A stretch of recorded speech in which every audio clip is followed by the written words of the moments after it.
என் அன்பு குழந்தையே, உன்னை ஒதுக்கும் இடத்திலும், யாராவது உன்னை வெறுக்கும் இடத்திலும், உன் வார்த்தைகளுக்கு மற்றவர்கள் மதிப்பளிக்காத இடத்திலும், உன்னுடைய செயல்களும் நீ பேசுவதும் போலி பொய் என்று சொல்லும் இடத்திலும் நீ யார் என்பதை யாருக்குமே நிரூபிக்க அவசியமில்லை என் செல்லமே. நீ யார் என்பது உனக்கு தெரிந்தால் போதும். உன்னுடைய தந்தை பெருமாளுக்கு தெரிந்தால் போதும். அது போதுமே.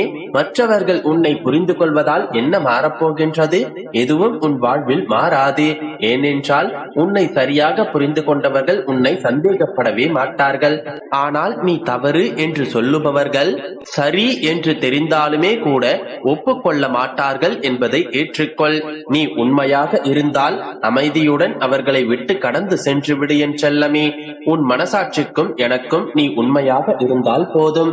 உன்னையும் உன்னுடைய உடல் நலனை பற்றியும் அத்தனை விஷயங்களையும் அறிந்தவனாகவே உன்னுடைய பெருமாள் நான் இருக்கின்றேன்.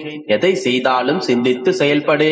நன்மையோ தீமையோ அவரவர்கள் செய்யும் செயல்களுக்கு உண்டான பலன் இன்று இல்லையென்றாலும் என்றாவது ஒரு நாள் நிச்சயம் அவர்களுக்கு கிடைக்கும். நீ நல்லது செய்தால் நன்மைகளே அனுபவிப்பாய். தீமைகளை செய்தால் தீய வழியில் சென்று அழியக்கூடும். அதனால் தானே என்னுடைய வாக்கை கூறி என்னுடைய பிள்ளைகளான உங்களை காப்பாற்ற வந்திருக்கின்றேன். ஏதோ ஒரு தவறு செய்துவிட்டாய் என்றால் அங்கே பொய் சொல்லி தப்பிக்க நினைக்காதே என் செல்லமே. நீ உண்மையை சொல்லி அப்போது மாட்டிக்கொண்டாலும் அதன் பிறகு நிம்மதியாக நீ வாழலாம். ஏனென்றால் பொய் வாழ விடாது, உண்மை உன்னை சாகக்கூட விடாது. எல்லா இடங்களிலும் உண்மை பேச முயற்சி செய். ஆனால் அதே நேரத்தில் மற்றவர்களின் நம்பிக்கைக்கு நீ உண்மையாக இருக்கலாமே தவிர மற்றவர்கள் சொல்லும் எல்லா விஷயங்களுக்கும் நீ உண்மையாக இருக்க வேண்டிய அவசியமில்லை. உன் மனசாட்சிக்கு உண்மையாக இருந்தால் போதும். இந்த உலகத்தில் உள்ள எல்லா உறவுகளுமே சேர்ந்து உனக்கு விஷத்தை கொடுத்தாலுமே கூட அதையும் ஜீரணித்து காட்டி உனக்கு வெற்றியை கொடுக்கும் சக்தியாக உன்னுடைய பெருமாள் நான் இருக்கின்றேன். யாருக்கும் சொல்லிக் கொள்ளாமல் மறைவாகவும் மௌனமாகவும் நீ யாரும் அறியாத வகையில் செய்கின்ற தர்மம் தான் உண்மையான தர்மம். மற்றவர்களுக்கு ஏதாவது ஒரு தவறு செய்ய வேண்டும் என்று நீ யோசிக்காதே. பழிக்கு பழி என்பது ஒருபோதுமே தீர்வு கிடையாது என் செல்லமே. இன்று நீ கஷ்டப்படுவதால் நாளைய நாளும் இப்படித்தான் இருக்குமோ, உன் வாழ்க்கை முழுவதும் கஷ்டங்களாகவே கழிந்து விடுமோ என யோசிக்காதே. உன்னுடைய நிலையை மாற்றுவதற்கு எனக்கு ஒரு நொடி போதும். உன்னுடைய பெருமாள் நிச்சயம் உனக்கானதை செய்து தருகின்றேன். நீ ஓடி ஒளியவும் வேண்டாம், கலங்கி புலம்பவும் வேண்டாம். தர்மத்தின் பக்கம் இருந்தால் போதும். வாழ்க்கை எனும் யுத்த களத்தில் நிச்சயம் நீதான் வெற்றி பெறப் போகின்றாய். உன் பெருமாள் நான் உன்னுடன் இருக்கும் போதே நீ ஏன் உன்னுடைய எதிர்காலத்தை நினைத்து வருத்தப்படுகின்றாய்? கோபப்படுபவர்கள் எல்லாம் சாபம் பெற்றவர்கள் என்பதை புரிந்து கொள். நீ கோபப்பட்டு சாபங்களை பெறப்போகின்றாயா அல்லது இன்புற்று முக்தி அடைய போகின்றாயா என்பதை யோசித்து கோபப்படுவதை அறவே தவிர்த்து விடு என் செல்லமே. உனக்கான அமைதியையும் பொறுமையையும் நான் உனக்கு கொடுத்துதானே வைத்திருக்கின்றேன். பிறகு தேவையில்லாத இந்த கோபத்தை எதற்கு தூக்கிக் கொண்டு சுமந்து கொண்டிருக்கின்றாய்?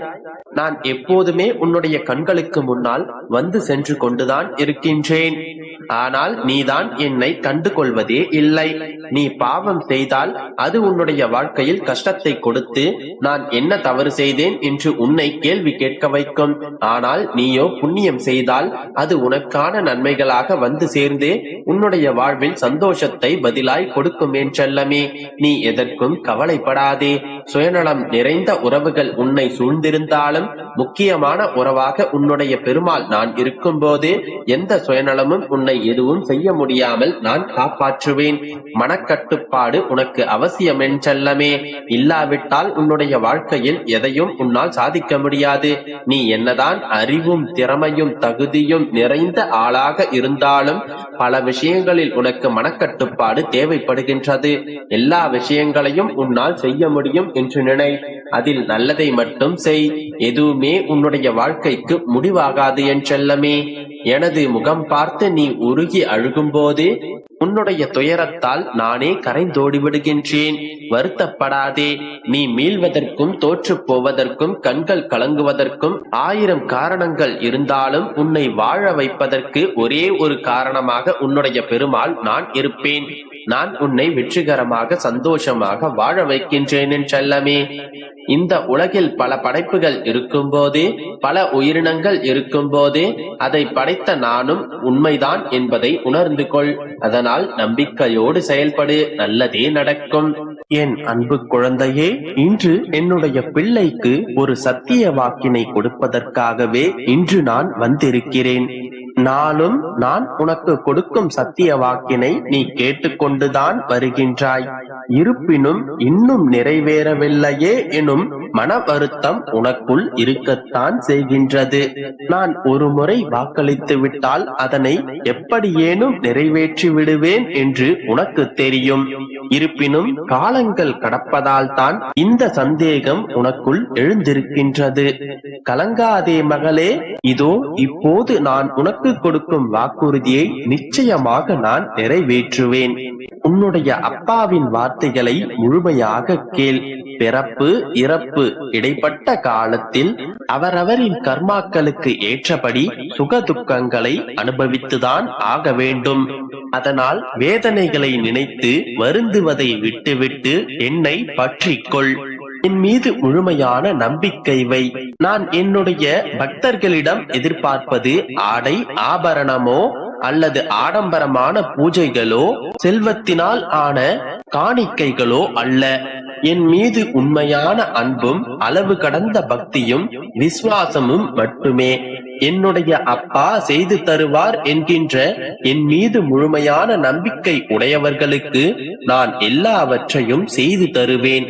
என்னுடைய பாதங்களில் சரணாகதி அடையும் எவரையும் நான் கைவிடுவதில்லை. என்னுடைய திருவடி தரிசனம் உன்னை துயரக் கடலிலிருந்து கரையேற்றும். நீ என்னை சரணடைந்த என்னுடைய செல்ல பிள்ளை. உன்னுடைய வாழ்க்கையில் உன்னை கரையேற்றுவது இந்த அப்பாவின் பொறுப்பு. உன்னுடைய வாழ்க்கையில் எந்த நல்லதும் நடக்கப் போவதில்லை என்கின்ற முடிவிற்கு எப்போதும் வந்து விடாதே. நீ அனைத்தையும் கவனித்துக் கொண்டே இரு. உனக்கு தீங்கிழைத்தவர்களின் கண் பார்வைக்கு முன்பாகவே உன்னை நான் கோபுர உச்சியில் அமர வைக்கப் போகின்றேன். உன்னுடைய வாழ்க்கையில் நடந்த அனைத்தையும் உன்னுடைய மனதில் புதைத்து வைத்துவிட்டு வைராக்கியத்துடன் வலம் வா. இதுவும் நடக்காதது போல் காட்டிக்கொள். ஒவ்வொரு நொடியும் சந்தோஷமாகவே கடந்து கொண்டு வா. ஏனெனில் உன்னுடைய கஷ்டங்களை எல்லாம் நீ மறக்கும் காலம் வந்துவிட்டது. நீ முடிந்தது என்று விரக்தியடைந்த விஷயங்கள் அனைத்துமே இதன் பிறகு ஒவ்வொன்றாக நடக்க ஆரம்பிக்கும். நீ முடிவு என்று சொன்ன அனைத்தையும் நான் தொடக்கம் என்று நடத்தி வைக்க ஆரம்பிப்பேன். நீ வைத்த முற்றுப்புள்ளி உன்னுடைய வாழ்க்கைக்கானது அல்ல, உன்னுடைய கவலைகளுக்கும் கஷ்டங்களுக்குமே ஆன முற்றுப்புள்ளி அது. என் அன்பு